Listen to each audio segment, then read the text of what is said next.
Kristo. Good evening po sa inyong lahat and happy feast day. Tayo po ay nakikisa sa Santa Iglesia sa pagdiriwang natin ng dakila, hindi lang kapistahan, not just a feast but solemnity of the Sacred Heart of Jesus. At tayo ay nakikisa rin sa ating mga kapatid sa apostolado ng panalangin sa pagdiriwang ng kanilang feast day. Kaya pasalamatan natin at palakpakan ng ating Panginoon sa kanyang dakilang pag-ibig para sa atin. Sabihin nyo sa katabi ninyo, mahal ka ng Diyos. God loves you. And I think every day, that is the best. Yan ang isa sa mga pinakamagandang maibibigay mo sa ibang tao. Kaya nga sabi ng simbahan, walang taong walang hindi maibibigay. Walang taong walang hindi maibibigay. Because all of us can give that powerful word to each other, the love of God. Pero, ang paalala ni Kristo, yung pag-ibig ko at hindi yung pag-ibig ninyo ang ibibigay ninyo. Bakit? Sapagkat ang pag-ibig ng tao, ang pag-ibig natin, hindi man minsan, madalas, nauuwi sa salita lang. Kaya natin sabihin yan sa isa't isa. God loves you. Mahal ka ng Diyos. Mahal kita. I love you. From the bottom of my heart. Sabi dati, 3 times a day. Mahal kita. Kita nyo na yun, ano? Yung pinauso, 3 times a day. Talagang may sukat na, no? Talagang ang tao pang nagmahal, may hangganan lang eh. Kinukwenta natin eh. Pero nung sabi ni Kristo, paano natin patatawarin ang kapwa natin nagkasala sa atin? 7 ulit ba? Hindi. Daang ulit. Hindi mo naman mabibilang yun, di ba? Ilan sa inyo dito ang nagbibilang ng ilang beses niya napatawad ang kapwa niya nagkamali? Meron ba sa inyo makapagtataas ng kamay at sasabihin, Father, nasa 89 time na po ako nagpapatawad. So ilan na lang po ang natitira? Wala. At yun ang gusto ni Kristo. Hindi mabibilang ang pag-ibig natin. At yun ang magiging marka. Sa panahon natin ngayon, meron tayong mahalagang bagay na hindi natin dapat hindi dinadala. Isa dyan yung ID, no? Kahit saan ka pumunta, hahanapan ka ng ID. Pero I think lahat tayo dito, may mga bagay sa buhay natin, sa sarili natin, na parang hindi ka pwedeng umalis ng bahay nang wala yun. Yung bang kahit nasa malayo ka na, babalikan mo kasi hindi ka komportable pag wala yun.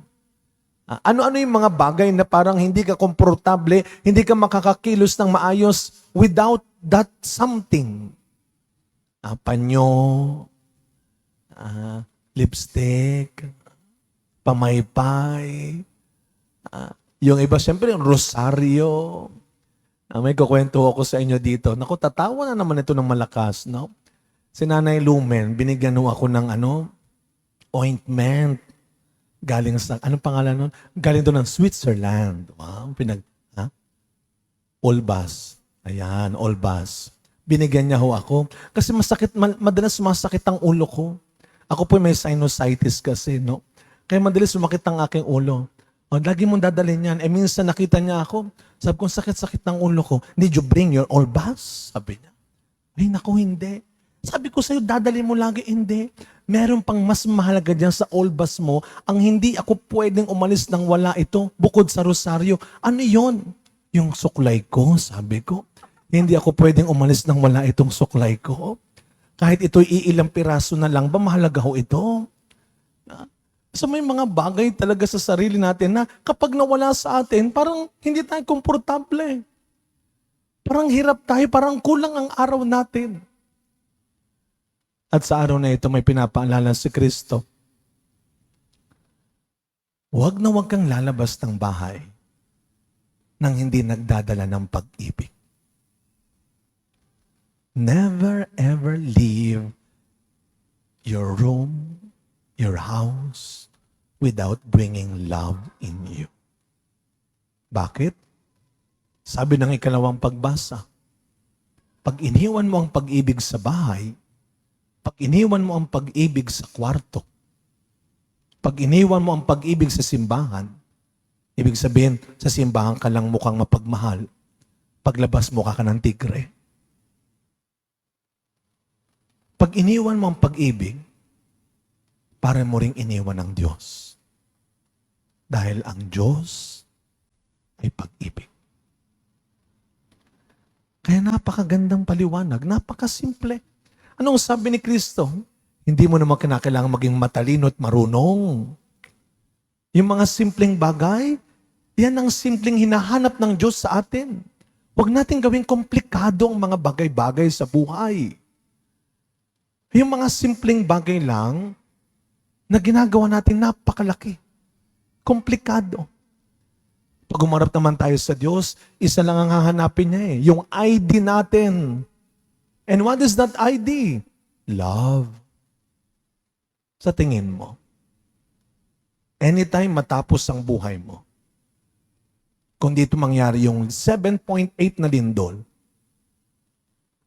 at nabagsakan ka, pagharap mo sa Diyos, anong ID ang ihaharap mo sa Kanya? May pag-ibig ba sa puso mo? Pag humarap ka sa Diyos? O ang nadala mo paglabas ay yung galit pa rin ng 4 years ago na? Yung inggit pa rin, yung sama ng loob, yung paghihiganti, yung kasinungalingan pa rin, yung paninira pa rin, yung paggawa pa rin ng imbentong kwento sa langit, no ID, no entry. And that love, who is God, is your ID. Kaya makikilala tayong Kristiyano kapag ang nakikita sa atin ay Diyos, kapag ang nakikita sa atin ay pag-ibig. At hindi lang ito sa salita. Hindi pwedeng sasabihin mo lang sa kapwa mong, mahal ka ng Diyos, tapos tatalikod ka na, bahala ka na sa buhay mo.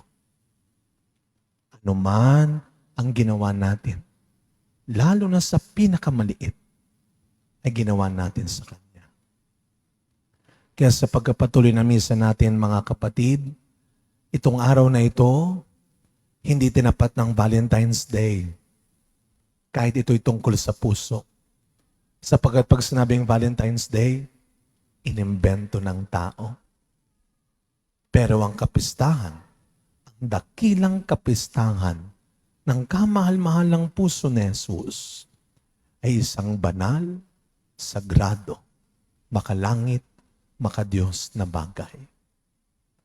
Sa misang ito, mga kapatid, hilingin natin sa Panginoon na sana kapag nakakalimot nating suot ang ating Christian ID, lagi niyang ipapaalala, mawala, maiwan man ang lahat, wag na wag tayong lalabas ng walang ID, ng walang pag-ibig, ng walang Diyos.